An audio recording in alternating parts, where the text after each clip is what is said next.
Hello students, welcome back to the channel. आज हम कर रहे हैं क्लास 8 का chapter 12 introduction to graphs assignment 12.3 का क्वेश्चन नंबर 6।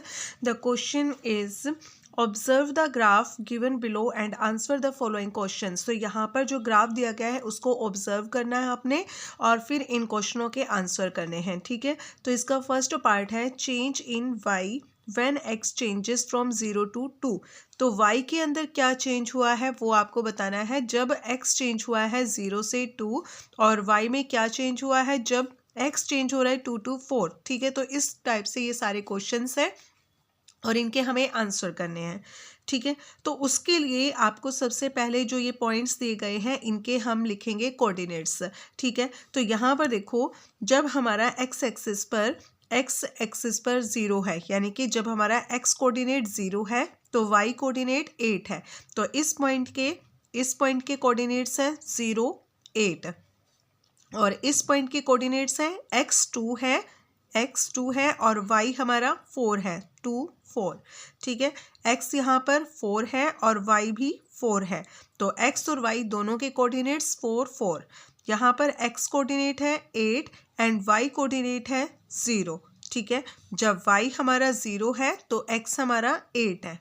ठीक है, तो ये हमारे हैं पॉइंट्स यानी कि कोऑर्डिनेट्स, x और y के कोऑर्डिनेट्स। अब इन x और y के कोऑर्डिनेट्स को हम अलग से लिख लेंगे एक बार यहाँ पे।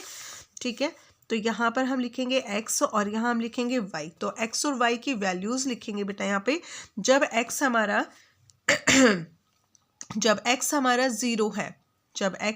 0 है तो y हमारा 8 है। जब x हमारा 2 है तो y 4 है, x 4 तो y भी हमारा 4 है, x हमारा 8 है तो y हमारा 0 है। ठीक है, इस तरीके से हमने अपने पॉइंट्स लिख लिए हैं। अब इनके आंसर करेंगे हम। Change in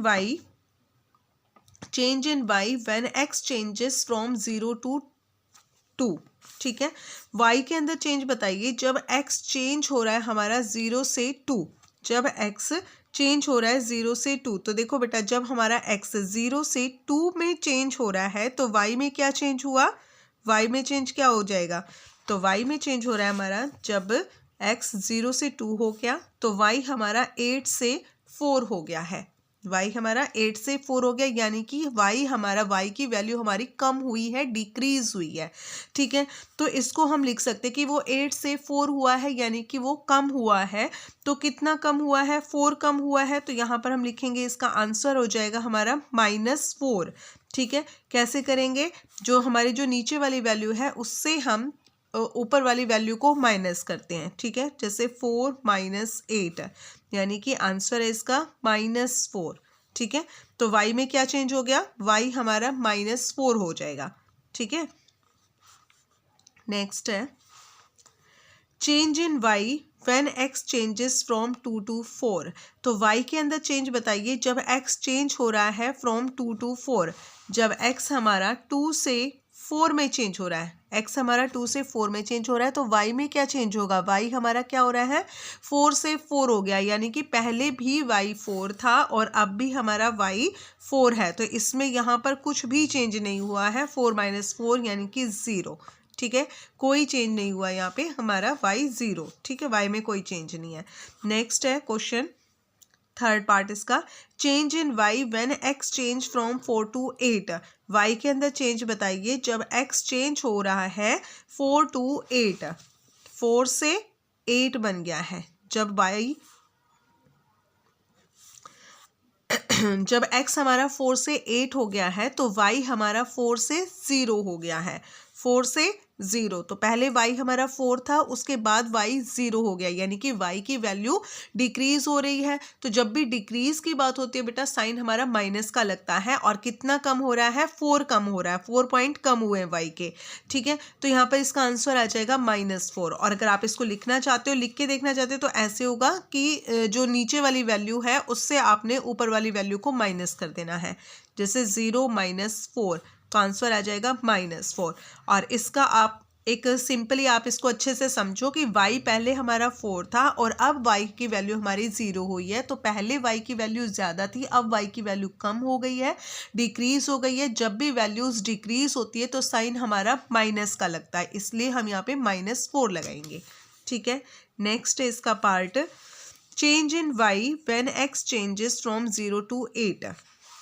x change from 0 to 8, x हमारा 0 है और वो 0 से 8 में चेंज हो गया, 0 से 8 में चेंज हुआ है। तो y में क्या चेंज हुआ, y हमारा पहले 8 था और अब y हमारा 0 हो गया, यानी 8 से 0 हुआ है। तो यहाँ पर भी डिक्रीज हो रहा है, तो इसका सीधा आंसर हमारा क्या आ जाएगा, इसका सीधा 8 से 0। तो यहाँ पर डिक्रीज हो रहा है तो माइनस का साइन, और कितना कम हो रहा है, 8 पॉइंट्स कम हुए हैं, तो इसलिए आंसर है इसका -8। और अगर इसको और अच्छे से समझना चाहते हो तो ये कर सकते हो कि नीचे वाली वैल्यू में से हम ऊपर वाली वैल्यू को माइनस करते हैं। सो 0 - 8 करोगे तो भी हमारा -8 आएगा। ठीक है, तो इस तरीके से आपने ये वाला क्वेश्चन करना है। क्वेश्चन नंबर 6 कंप्लीट हो गया है। नेक्स्ट क्वेश्चन के लिए मिलेंगे, हमारी असाइनमेंट ख़त्म हो चुकी है। इसके बाद हम अपनी चैप्टर एंड एक्सरसाइजेस स्टार्ट करेंगे। ठीक है, तब तक के लिए bye, and please like, share and subscribe my channel.